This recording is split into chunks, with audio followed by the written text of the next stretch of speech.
क्या आप जानते हैं जो संस्था नेताओं के भ्रष्टाचार पर शिकंजा कसती है वही आज खुद आरोपों की घेरे में है। भ्रष्टाचार पकड़ने वाले जब BMW से घूमने लगे तो सवाल उठना लाजमी है, क्या लोकपाल ईमानदारी से ज्यादा लग्जरी का पीछा कर रहे हैं? आज हम बताएंगे 7 BMW कारों के उस फैसले के अंदर की सच्चाई के बारे में। नमस्कार, मेरा नाम अनुभव है और आप देख रहे हैं विन द फर्स्ट एक्सप्लेनर। सबसे पहले जान लेते हैं क्या है पूरा मामला। 16 अक्टूबर 2025 को लोकपाल ने एक आधिकारिक टेंडर जारी किया जिसमें 7 BMW 3 सीरीज 330 LIM स्पोर्ट्स कारें खरीदने की बात कही गई।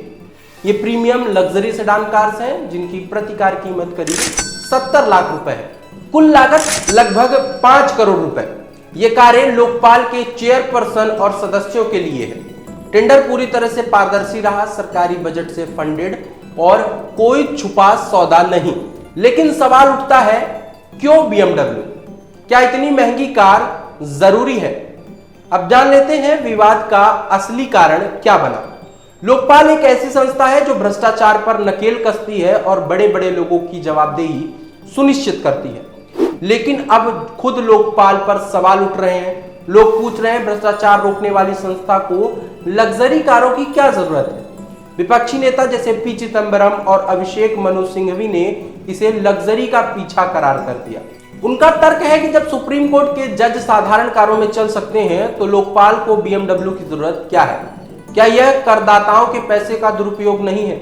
सोशल मीडिया पर जनता का गुस्सा साफ दिख रहा है। लोग कह रहे हैं ईमानदारी सिखाने वाले खुद लग्जरी कारें चुन रहे हैं। कई ने सुझाव दिया है कि टाटा, महिंद्रा या मारुति जैसे भारतीय कारें खरीदी जाएं जो सस्ती, सुरक्षित और मेक इन इंडिया को बढ़ावा देती हैं। अब जान लेते हैं लोकपाल और उसके समर्थकों के पक्ष के बारे में। लोकपाल का कहना है कि यह फैसला सुरक्षा और गरिमा को ध्यान में रखकर लिया गया है। BMW जैसी कारों में एडवांस सेफ्टी फीचर्स जैसे मल्टीपल एयरबैग और हाई टेक ब्रेकिंग सिस्टम्स हैं। लोकपाल के अधिकारी संवेदनशील और हाई प्रोफाइल केस हैंडल करते हैं जिसमें उनकी सुरक्षा जरूरी है।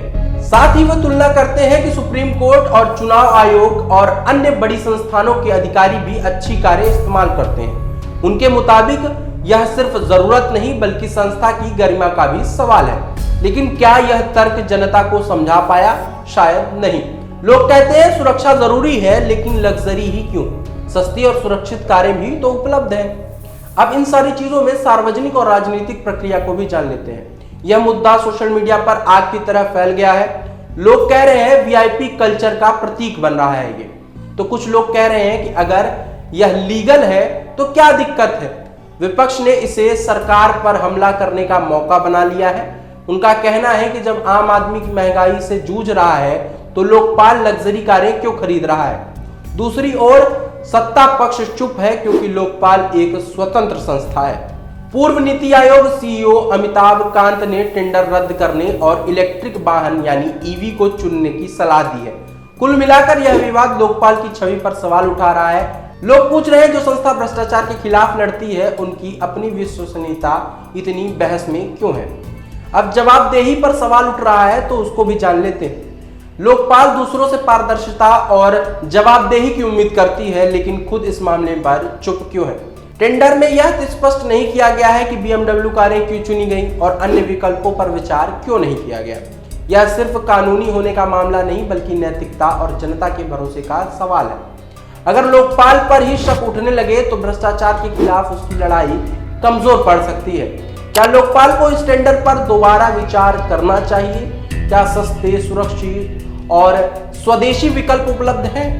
जनता की भावनाओं का सम्मान करना जरूरी है।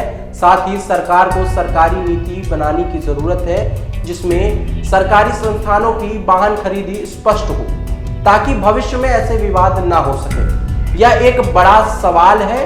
भ्रष्टाचार के खिलाफ जंग कानून से नहीं बल्कि जनता के भरोसे से जीती जाती है। दोस्तों, अब आपकी बारी है। अगर आपको लगता है कि जनता के टैक्स के पैसों से लग्जरी नहीं जवाबदेही खरीदी जानी चाहिए, क्या आपको लगता है कि इतनी महंगी कारों की खरीदी जायज है? क्या लोकपाल को अपनी छवि बनाने के लिए टेंडर रद्द करना चाहिए? तो इस सारी चीजों का जवाब हमें कमेंट सेक्शन पर जरूर दें और इस वीडियो को शेयर करें और अपनी जवाबदेही सुनिश्चित करें।